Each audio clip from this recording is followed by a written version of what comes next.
దాందంటే దాంది అమ్మా కుమారి ఇక్కడ కోసలు కదిలిపోతాయి.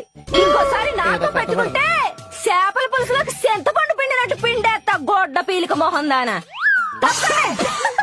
ప్రకృతి ప్రసాదం ఏమైందే? ఈ బేస్ని మా బెజవాడ పిల్లని ఇటుకెళ్ళినప్పుడు పులిహోర కలుపుకోవడానికి వీలుగా ఉంది, బాగుంది కదా అని దాని కాళ్ళు అట్టుకుని బతిలాడి మరీ తెచ్చుకున్నా కదా. ఏమో నాకే తెలుసు. ఎట్ట తెలుస్తుంది పనమట అందుకే మా పిన్నిని అడుక్కొని మరీ తెచ్చుకున్నా. అయితే ఆ రాంబాబు గారి పెళ్ళ ఉంది కదా తిప్పులాడి త్రిపుర, మొన్న చవితి రోజు ప్రసాదం కలుపుకోవడానికి బేస్ని కావాలని తీసుకెళ్లి ఇప్పుడు దాన్నంటుంది అడుగుతుంటే మాట దాటేస్తుంది. అందుకే ఇంటికెళ్ళి దాని వంటలు మొత్తం రౌండ్ వేసా. బియ్యం డబ్బా కింద దాసేసిందే. నువ్వు కనిపెట్టేశావు కదా. నేను వదులుతానేటి మధ్యలో దాని మొగుడడ్డొచ్చాడు బేసి ఒక్కటేసా. ఏంటి కొట్టేవా? కట్టు అడిపోయేటది పాటికి బుర్ర